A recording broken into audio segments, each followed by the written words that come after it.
আসসালামু আলাইকুম চাকরি প্রত্যাশী ভাই বোনেরা। আশা করি আপনারা সকলেই ভালো আছেন। আজকে আমরা দেখব কোন সমস্যাগুলো থাকার কারণে একজন প্রার্থী মেডিকেল থেকে বাদ পড়তে পারে।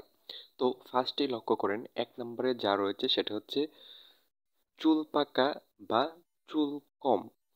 যদি চুল বেশি পেকে যায় অথবা মাথার চুল অতিরিক্ত কম থাকে, এই বিষয়টি মেডিকেল অফিসারের চোখে পড়লে প্রার্থীকে বাদ দিয়ে দিবে। তো বিষয়টা খুবই ইম্পর্টেন্ট। তারপর লক্ষ্য করেন, ২ নম্বরে হচ্ছে চোখের পরীক্ষা। অবশ্যই প্রার্থীর চোখের দৃষ্টি ৬/৬ হতে হবে। অনেক প্রার্থী আছে দূরের জিনিস ভালো দেখতে পাই, কিন্তু কাছের জিনিস ভালো দেখতে পাই না। তারপর আবার অনেক প্রার্থী আছে কাছের জিনিস ভালো দেখতে পাই, কিন্তু দূরের জিনিস দেখতে পাই না।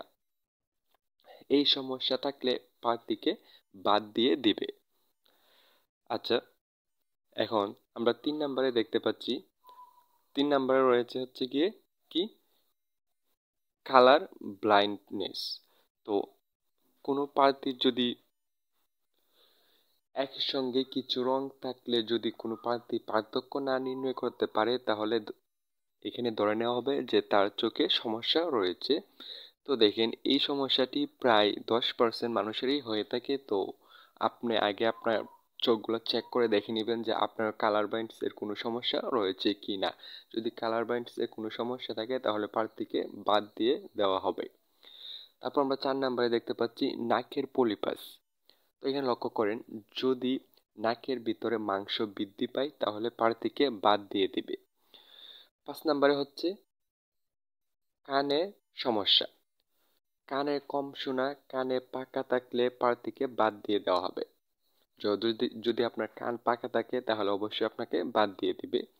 আচ্ছা, তারপরে এখন আমরা দেখব ৬ নম্বরে আমাদের বলা হয়েছে, এখানে দেখেন, লক্ষ্য করেন, ৬ নম্বরে বলা হয়েছে কথা বলার জড়তা। তো কথা বলার সময় আটকে যাওয়া বা তুতলানো, এই বিষয়গুলো যদি থাকে তাহলে অবশ্যই প্রার্থীকে বাদ দিয়ে দিবে। এই বিষয়টি থাকলে প্রার্থীকে বাদ দিয়ে দিবে। তারপর লক্ষ্য করেন কাটা কিংবা অপারেশনের দাগের সমস্যা। তো হাতে কাটা দাগ থাকলে অথবা শরীরের কোনো অংশে অপারেশনের দাগ থাকলে প্রার্থীকে বাদ দিয়ে দিবে। বিশেষ করে হাতে ইচ্ছাকৃত কাটা দাগ, ট্যাটু কিংবা নামের কোনো অক্ষর হতে হাতে লেখা থাকলে অবশ্যই প্রার্থীকে বাদ দিয়ে দেবে। তো এই বিষয়গুলো একটু খুবই গুরুত্বপূর্ণ, একটু দেখে যাবেন যে কোন কোন কারণগুলোর কারণে আপনাকে বাদ দিয়ে দিতে পারে। আসসালামু আলাইকুম প্রিয় চাকরি প্রত্যাশী ভাই ও বোনেরা।